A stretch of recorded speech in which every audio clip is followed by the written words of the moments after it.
Good afternoon. My colleagues and I remain squarely focused on achieving our dual mandate goals of maximum employment and stable prices for the benefit of the American people. The economy is strong overall and has made significant progress toward our goals over the past 2 years. The labor market has cooled from its formerly overheated state and remains solid. Inflation has moved much closer to our 2% longer run goal. We're committed to maintaining our economy's strength by supporting maximum employment and returning inflation to our 2% goal. To that end, today, the Federal Open Market Committee decided to take another step in reducing the degree of policy restraint by lowering our policy interest rate by a 1/4 percentage point. We also decided to continue to reduce our securities holdings. I'll have more to say about monetary policy after briefly reviewing economic developments. Recent indicators suggest that economic activity has continued to expand at a solid pace. GDP rose at an annual rate of 2.8% in the third quarter, about the same pace as in the second quarter. Growth of consumer spending has remained resilient, and investment in equipment and intangibles has strengthened. In contrast, activity in the housing sector has been weak. Overall, improving supply conditions have supported the strong performance of the U.S. economy over the past year. In our summary of economic projections, committee participants generally expect GDP growth to remain solid, with a median projection of about 2% over the next few years. In the labor market, conditions remain solid. Payroll job gains have slowed from earlier in the year, averaging 173,000 per month over the past 3 months. The unemployment rate is higher than it was a year ago, but at 4.2% in November, it has remained low. Nominal wage growth has eased over the past year, and the jobs-to-workers gap has narrowed. Overall, a broad set of indicators suggests that conditions in the labor market are now less tight than in 2019. The labor market is not a source of significant inflationary pressures. The median projection for the unemployment rate in the SEP is 4.2% at the end of this year and 4.3% over the next few years. Inflation has eased significantly over the past 2 years, but remains somewhat elevated relative to our 2% longer run goal. Estimates based on the Consumer Price Index and other data indicate that total PCE prices rose 2.5% over the 12 months ending in November, and that, excluding the volatile food and energy categories, core PCE prices rose 2.8%. Longer-term inflation expectations appear to remain well anchored, as reflected in a broad range of surveys of households, businesses, and forecasters, as well as measures from financial markets. The median projection in the SEP for total PCE inflation is 2.4% this year and 2.5% next year, somewhat higher than projected in September. Thereafter, the median projection falls to our 2% objective. Our monetary policy actions are guided by our dual mandate to promote maximum employment and stable prices for the American people. We see the risks to achieving our employment and inflation goals as being roughly in balance, and we are attentive to the risks on both sides of our mandate. At today's meeting, the committee decided to lower the target range for the federal funds rate by a 1/4 percentage point to 4.25% to 4.5%. We've been moving policy toward a more neutral setting in order to maintain the strength of the economy and the labor market, while enabling further progress on inflation. With today's action, we have lowered our policy rate by a full percentage point from its peak, and our policy stance is now significantly less restrictive. We can therefore be more cautious as we consider further adjustments to our policy rate. We know that reducing policy restraint too fast or too much could hinder progress on inflation. At the same time, reducing policy restraint too slowly or too little could unduly weaken economic activity and employment. In considering the extent and timing of additional adjustments to the target range for the federal funds rate, the committee will assess incoming data, the evolving outlook, and the balance of risks. We're not on any preset course. In our summary of economic projections, FOMC participants wrote down their individual assessments of an appropriate path for the federal funds rate, based on what each participant judges to be the most likely scenario going forward. The median participant projects that the appropriate level of the federal funds rate will be 3.9% at the end of next year and 3.4% at the end of 2026. These median projections are somewhat higher than in September, consistent with the firmer inflation projection. These projections, however, are not a committee plan or decision. As the economy evolves, monetary policy will adjust in order to best promote our maximum employment and price stability goals. If the economy remains strong and inflation does not continue to move sustainably toward 2%, we can dial back policy restraint more slowly. If the labor market were to weaken unexpectedly, or inflation were to fall more quickly than anticipated, we can ease policy more quickly. Policy is well positioned to deal with the risks and uncertainties that we face in pursuing both sides of our dual mandate. On a technical note, we lowered the offering rate on our overnight reverse repo facility to align it with the bottom of the target range for the federal funds rate, its typical configuration. Technical adjustments of this kind have no bearing on the stance of monetary policy. The Fed has been assigned two goals for monetary policy: maximum employment and stable prices. We remain committed to supporting maximum employment, bringing inflation sustainably to our 2% goal, and keeping longer-term inflation expectations well anchored. Our success in delivering on these goals matters to all Americans. We understand that our actions affect communities, families, and businesses across the country. Everything we do is in service to our public mission. We at the Fed will do everything we can to achieve our maximum employment and price stability goals. Thank you, and I look forward to your questions.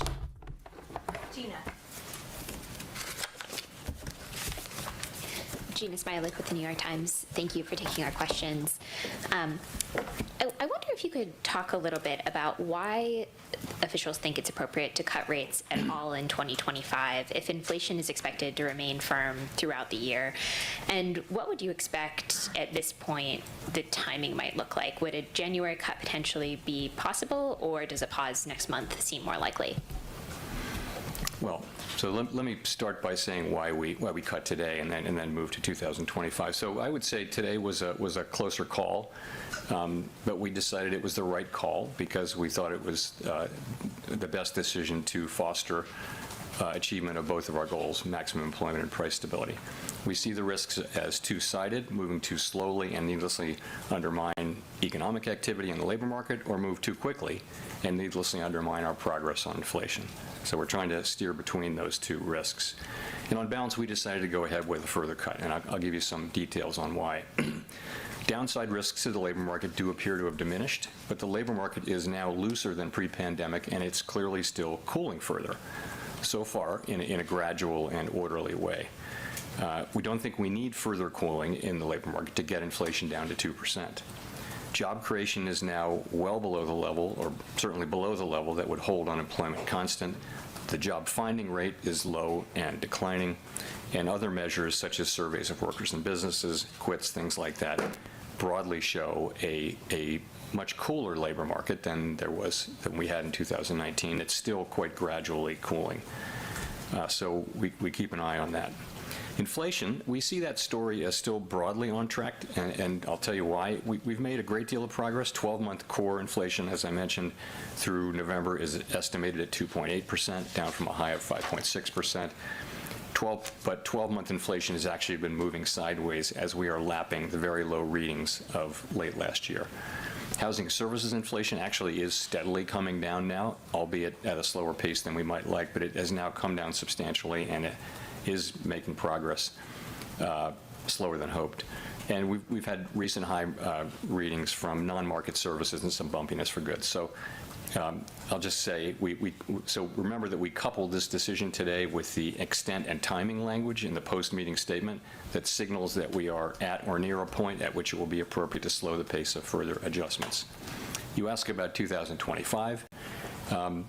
I think that the slower pace of cuts for next year really reflects both the higher inflation readings we've had this year and the expectation that inflation will be higher. You saw in the SEP that risks and uncertainty around inflation we see as higher.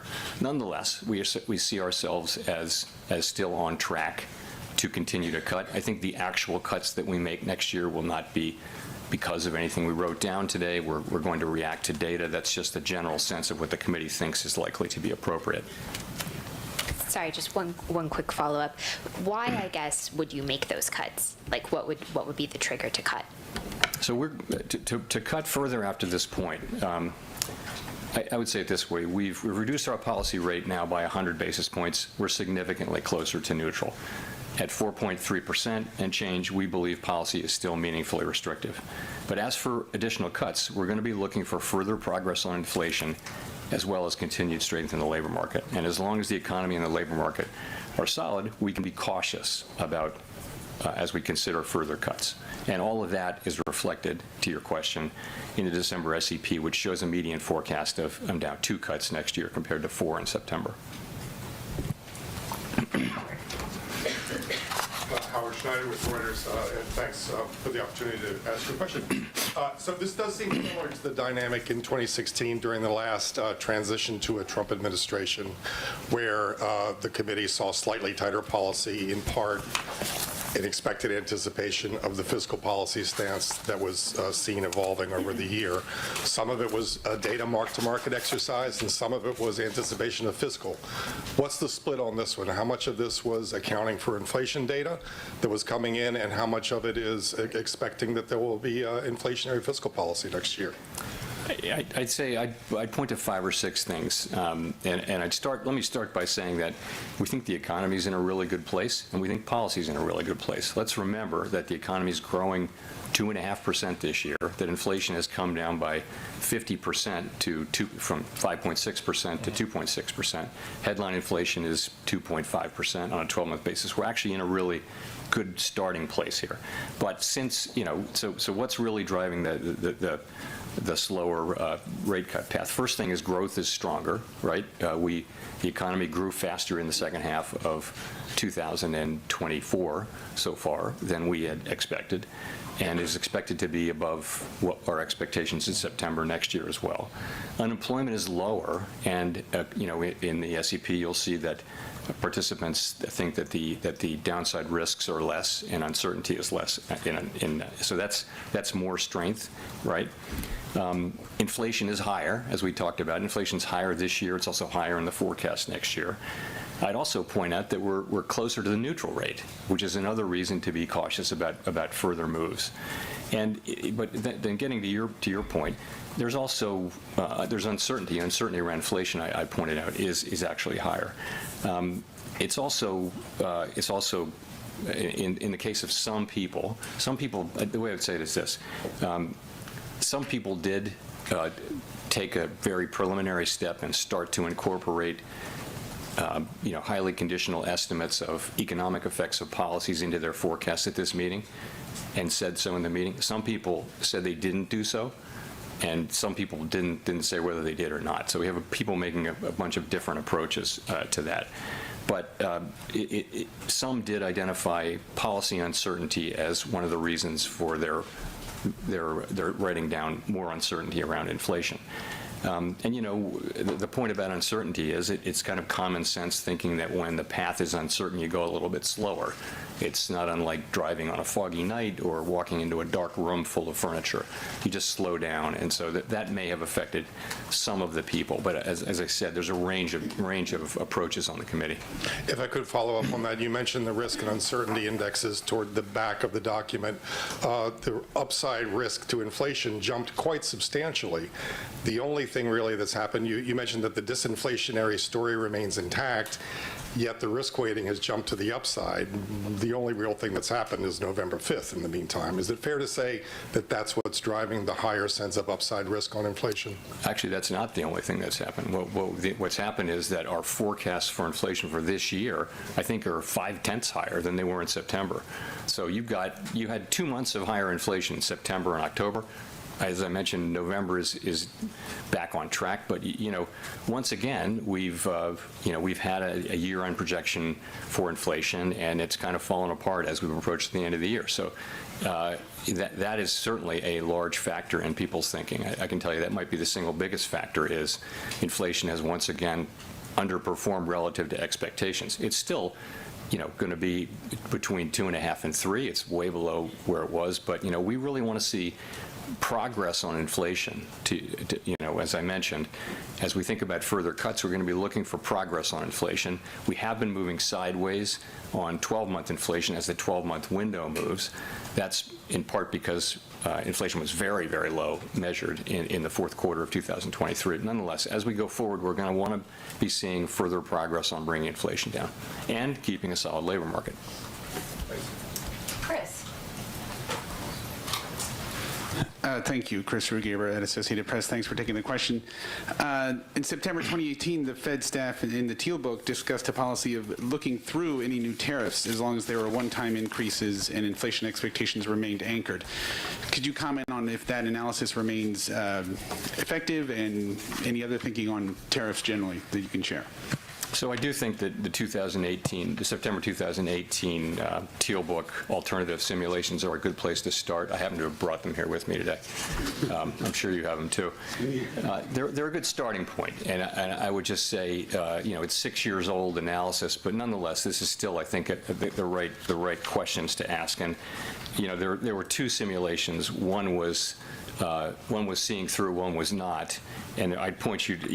There's some language in the see-through paragraph that says, that considers situations in which it might be appropriate to see through inflation, and then names some conditions in which it might not be. In any case, this is not a question that's in front of us right now.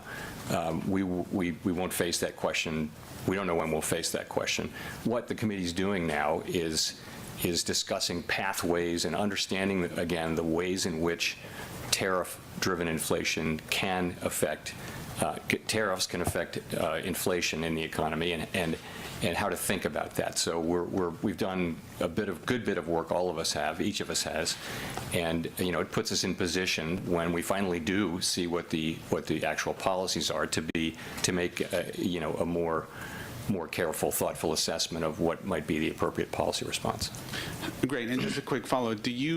Given the recent bout of inflation that we've been through, with consumers seeing how prices can rise and businesses seeing that they can raise prices at least for some time, does that make it a little bit riskier to look through tariffs? I mean, do you feel you have to respond more quickly to inflation threats, given what we've seen in the past few years? So the main thing is, and this is also a point in these alternative simulations, is there are just many, many factors that go into how much tariffs will even go into consumer inflation. How persistent will that be? And so we just don't know really very much at all about the actual policies. So it's very premature to try to make any kind of conclusion. We don't know what will be tariffed from what countries, for how long, in what size. We don't know whether there'll be retaliatory tariffs. We don't know what the transmission of any of that will be into consumer prices. To your point as well, I wouldn't say that we know whether the last episode is or is not a good model for what happened. You pointed out we've just been through a period of high inflation. We've just gotten through that period. That's a difference.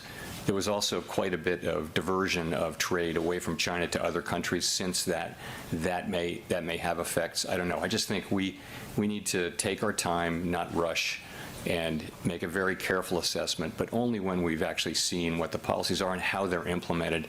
And we're just not at that stage. We're at the stage of doing what other forecasters are doing, which is kind of thinking about these questions, but not trying to get to definitive answers for some time. Nick. Nick Timmeros of the Wall Street Journal. Chair Powell, to make sure I understand, participants today revised up their core PCE inflation projection for 25 so that the central tendency runs from 2.5% to 2.7%. And as Howard noted earlier, most of the committee sees the risks to those projections to the upside. So if inflation only declines next year from 2.8 to 2.5 to 2.7, what would compel the committee to be cutting in that situation? Let me find these numbers. So we have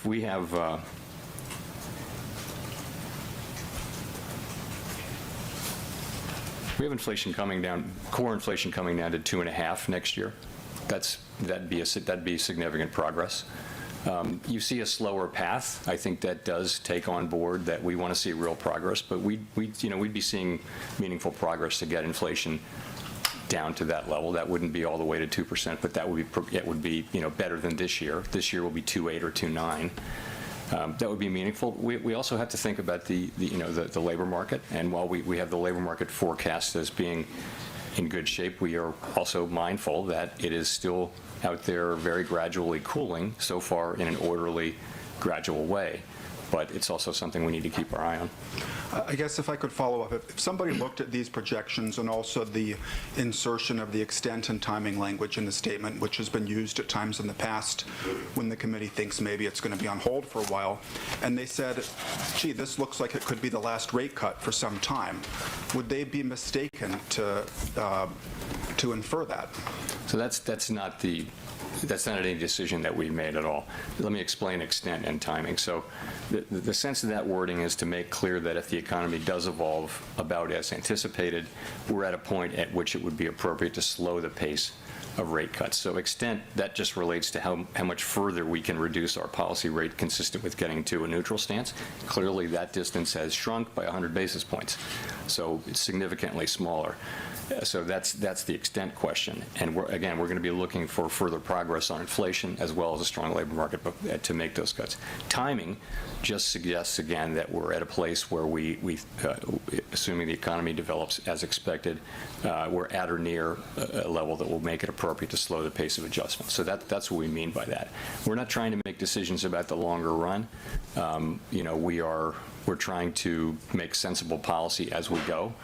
And I just would emphasize the uncertainty, which is it's just a function of the fact that we expect significant policy changes. There's nothing really unusual about that. I think we need to see what they are and see what the effects they will have. We'll have a much clearer picture, I think, when that happens. Mike. Michael McKee from Bloomberg Radio and Television. Even though you've cut rates by 100 basis points this year, we haven't seen much change in mortgages, auto loan rates, or credit card rates. You say you're significantly restrictive.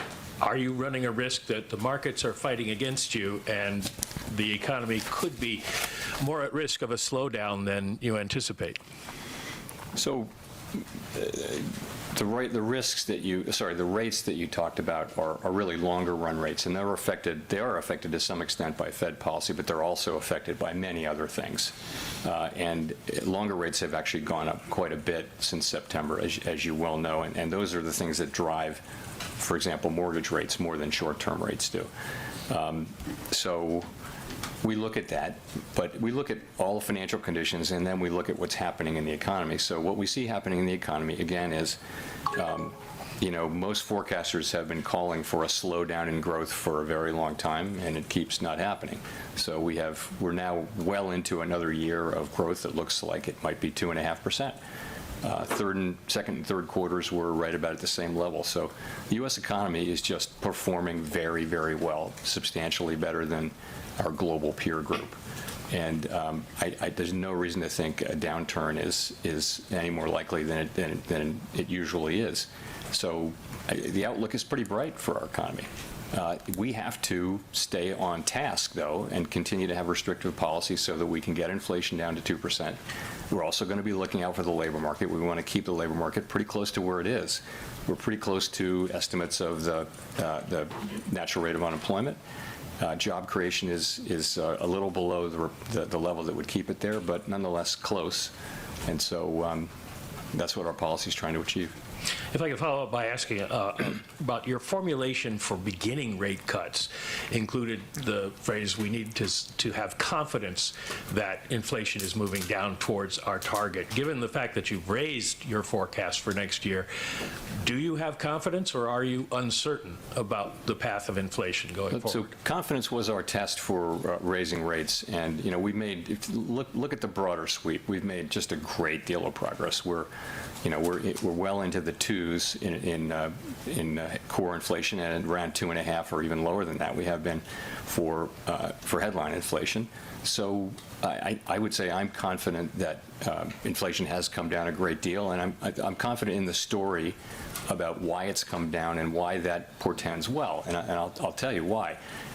Again, you do see with housing services inflation, which is one that we've really worried about, it really has come down now quite steadily at a slower pace than we thought 2 years ago, but it's nonetheless steadily coming down as market rents start to equilibrate better with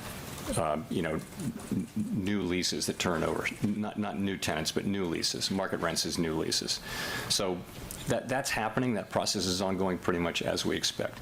Goods inflation, which is another big piece of it, has returned right to the range where it was before the pandemic. Just for some months this year, it kind of moved up in a bumpy way because of used cars and things like that. But we think overall that should generally be in the range it was in. That leaves non-housing services, and market-based non-housing services are in good shape. It's non-market services, and those are services that are imputed rather than measured directly, and they don't. We think they don't really tell us much about the about tightness in the economy. They don't really reflect that.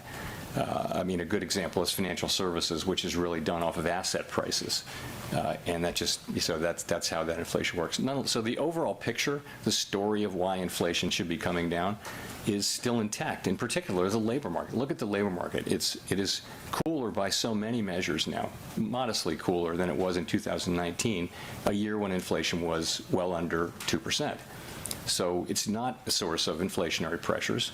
Not to say there aren't regional and particular professions where labor is tight, but overall, you're not getting inflationary impulses of any significance from the labor market. So what's the story? The story is still just we're unwinding from these large shocks that the economy got in 2021 and 22 in, for example, housing services, and now also in insurance in particular, where costs went up, and those are now being reflected later in housing insurance. It's real inflation, but it doesn't portend persistently high inflation. So we and most other forecasters still feel that we're on track to get down to 2%. It might take another year or two from here, but I'm confident that that's the path we're on, and our policy will do everything it can to assure that that is the case.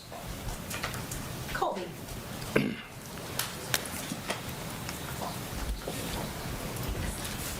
Thank you. Colby Smith with the Financial Times. So the unemployment rate as of November, while still very low, is within spitting distance of the level that generated a lot of concern about the labor market over the summer in the lead up to the 50 basis point cut in September. Hiring has also narrowed to just a handful of sectors. But now the committee appears comfortable skipping cuts at upcoming meetings. So what has changed about the committee's assessment of the risks confronting the labor market? Is there just less concern now on that front, or is it just about there being more upside risk to inflation that now needs to be accounted for? The unemployment rate is now the same as it was in July, 4.2%. It's moved up and down, but it's now the same as July. And job creation is lower than it has been, but it's been steady. It's not declining. It's steady at a level which, as I pointed out a couple of times, is actually below the level that would hold the unemployment rate constant, but it's not so far below.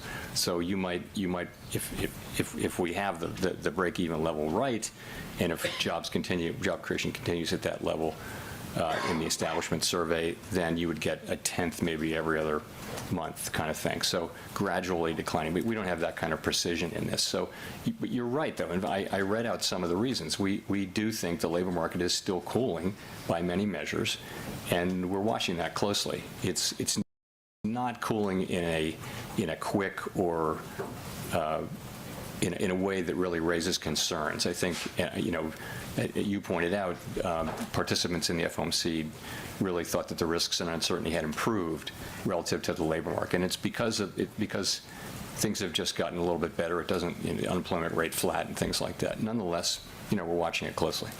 If the idea, though, is that no additional kind of softening in the labor market is welcome here, what's to prevent that from happening if rates are still restrictive?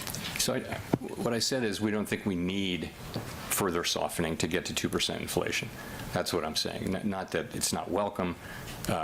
We don't need it, we don't think. If you had a situation where inflation's moving a tenth every few months, that's, we'd have to weigh that against the fact that inflation has, in recent months, been moving sideways in the 12-month window. And so we've got to weigh them both. And at this point, for a while there, we were only really focused, mainly focused on inflation. We've now gotten to a place where the risks to the two are, we think, are broadly, roughly in balance. And so that's how we think about it. Steve.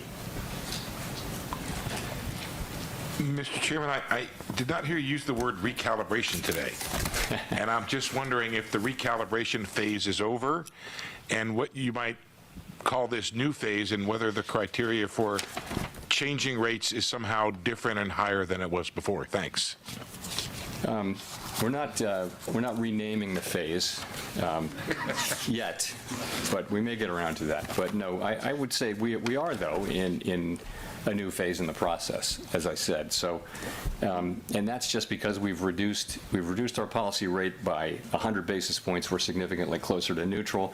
We still think where we are is meaningfully restrictive. And I think from this point forward, it's appropriate to move cautiously and look for progress on inflation.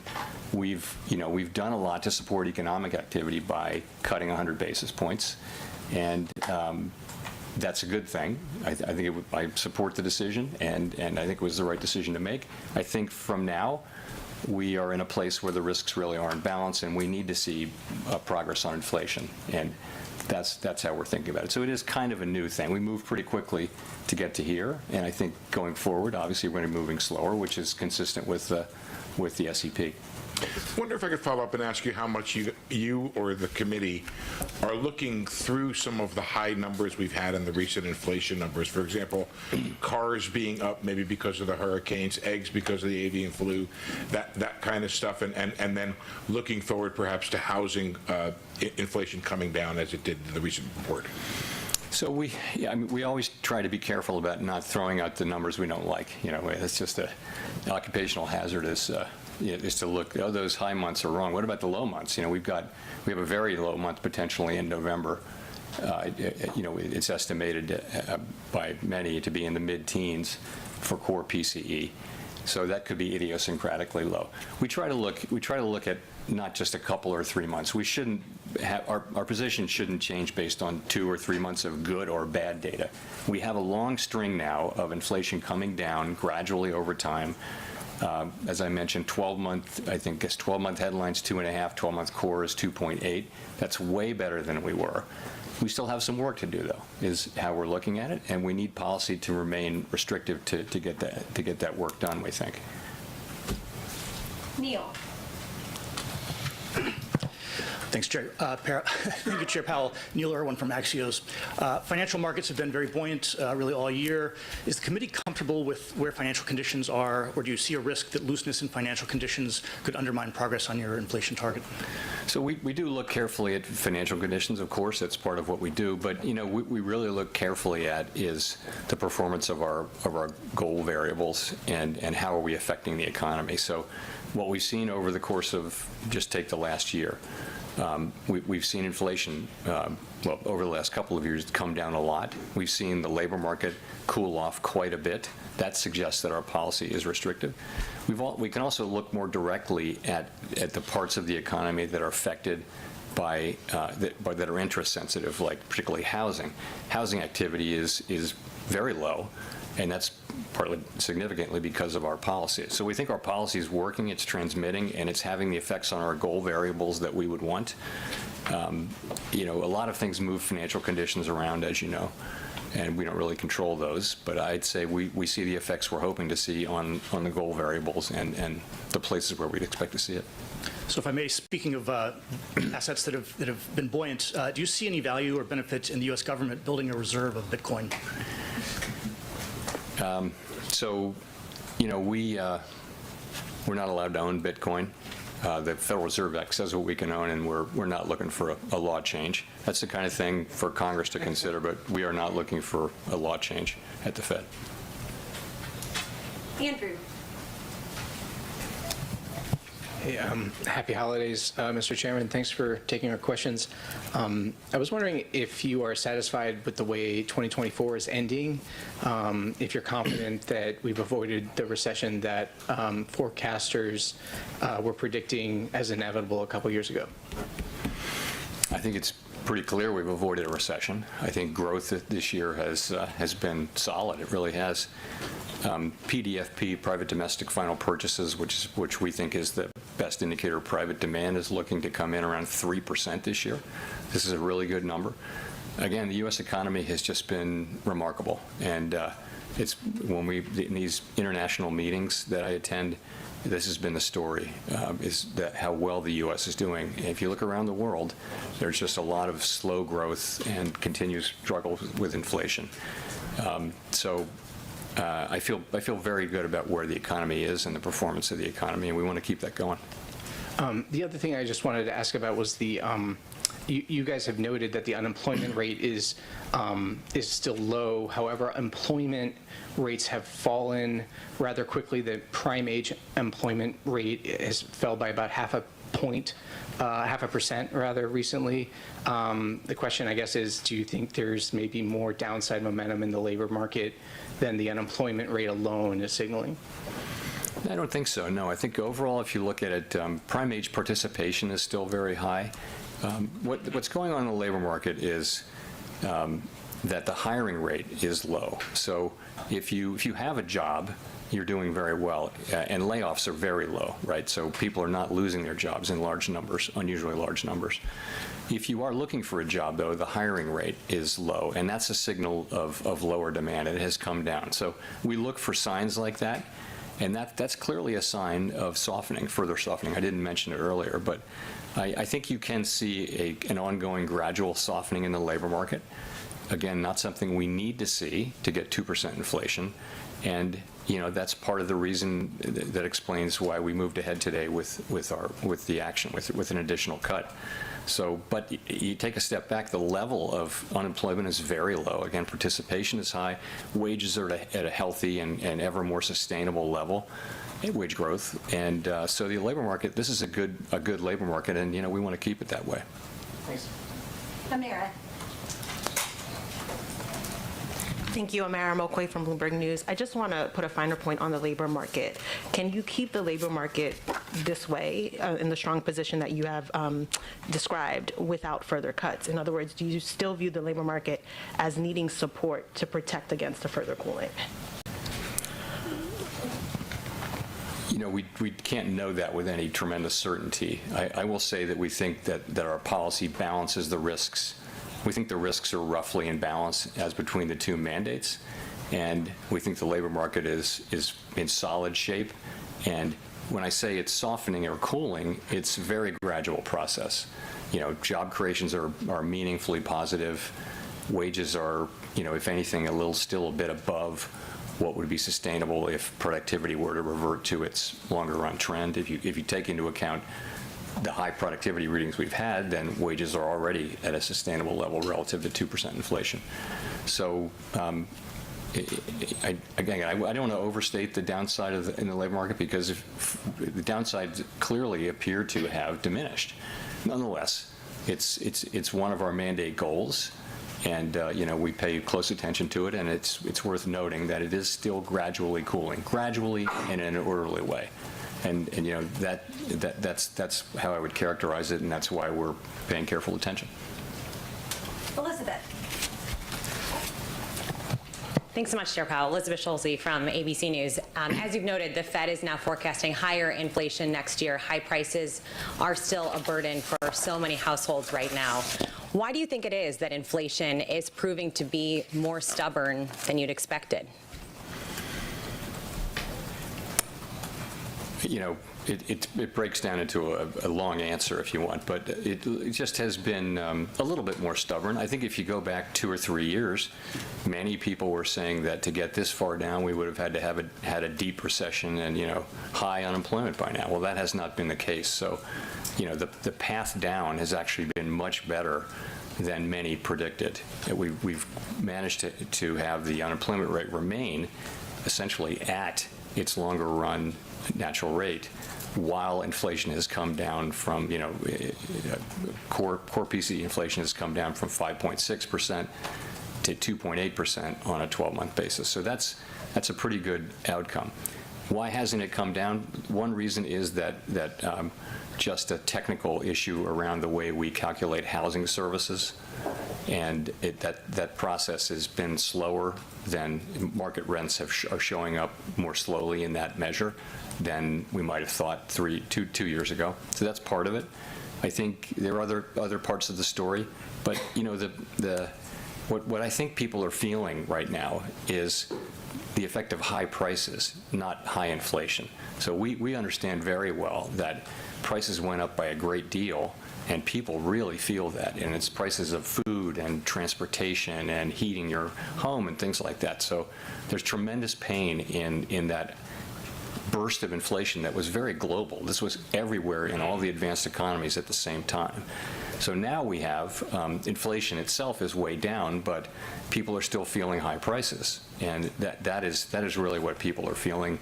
The best we can do for them, and that's who we work for, is to get inflation back down to its target and keep it there, so that people are earning, you know, big real wage increases, so that their wages are going up. Their compensation is going up faster than inflation year upon year upon year, and that's what will restore people's good feeling about the economy. That's what it will take, and that's what we're aiming for. And as we look ahead to next year, what do you see as the biggest challenge to the economy under the next administration? I feel very good about where the economy is. Honestly, I'm very optimistic about the economy, and we're in a really good place. Our policy's in a really good place. I expect another good year next year. Edward. Thanks, Chair Powell, for doing the questions. Edward Lawrence from Fox Business. So you say that we're closer to the neutral rate. What percent do you see and the committee believes, where is that neutral rate?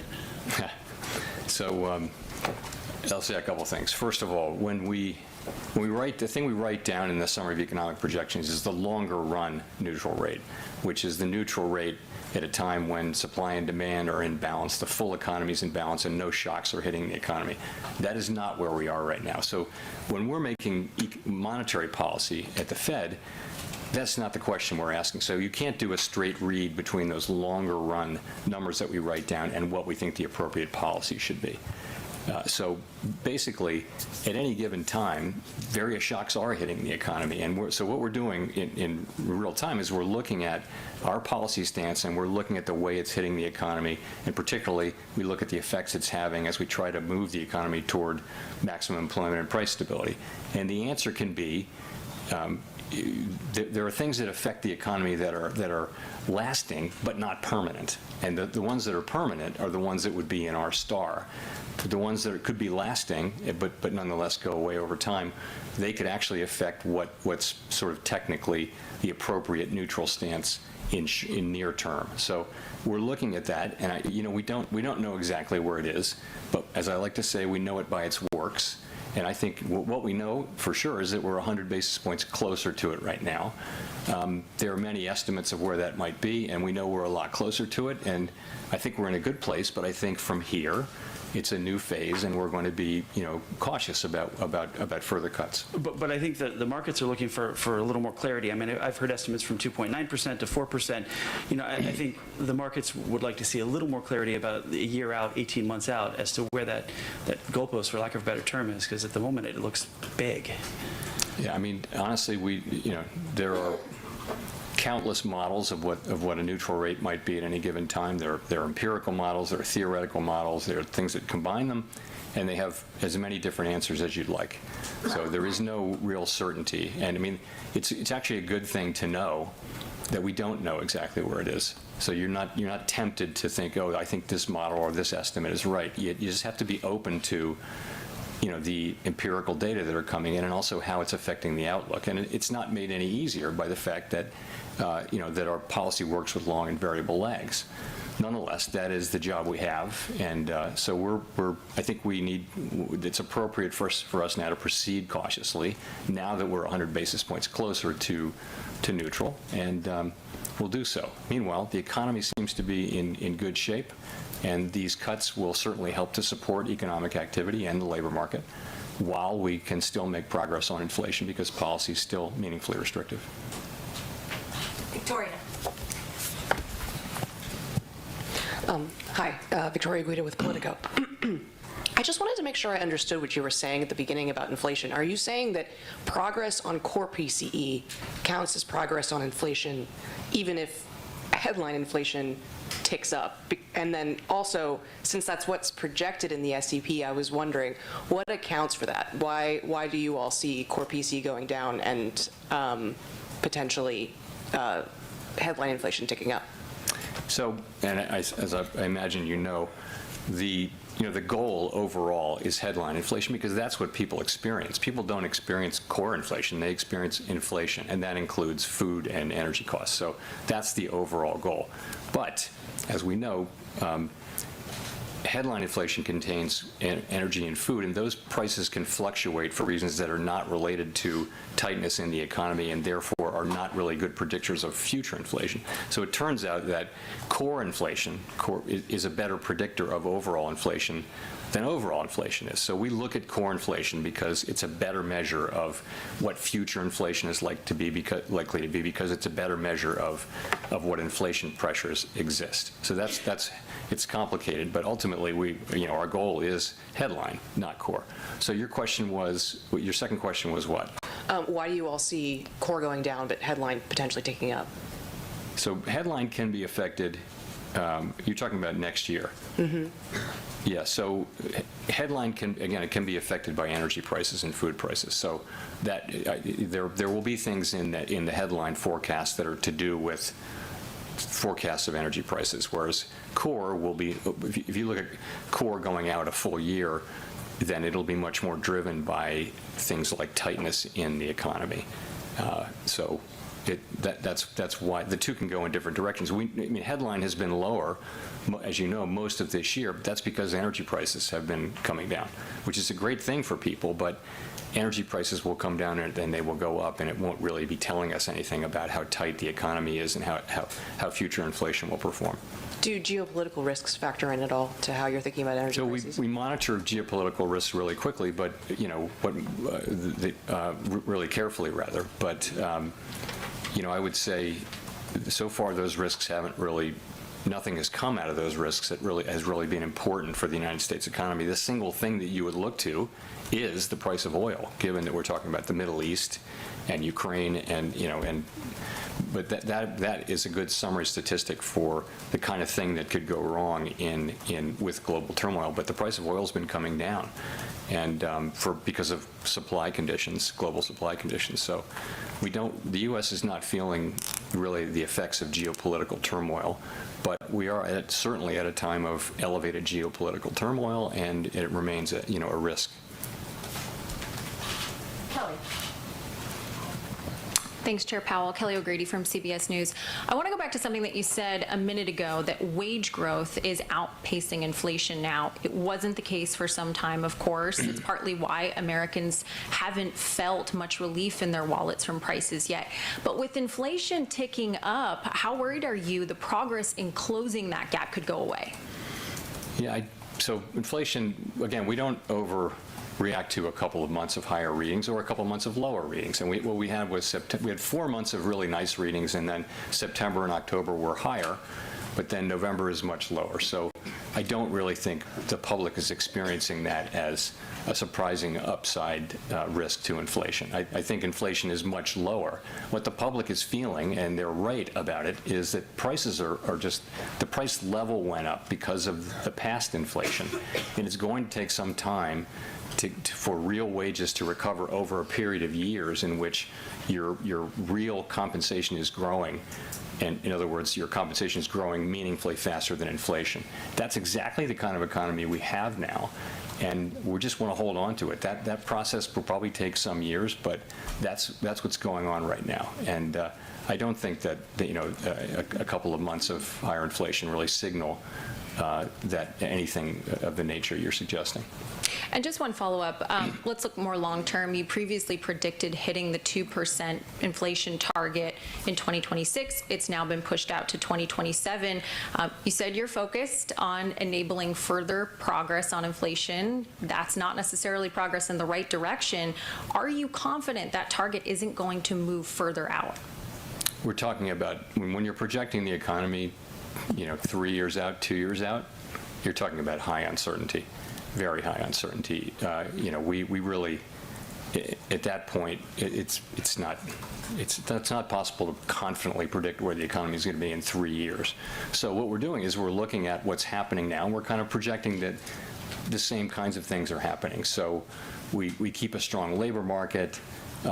Housing services inflation comes down, goods inflation settles down, and non-market services return to their prior level.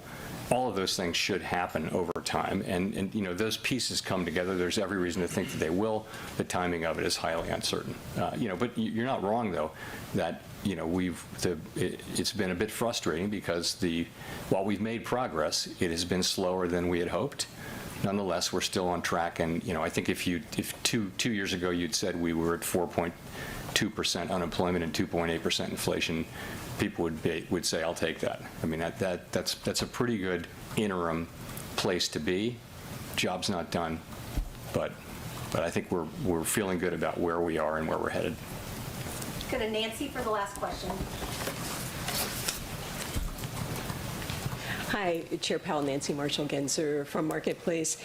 You said a couple times inflation has been moving sideways, appears to be settling in around, 2.5%.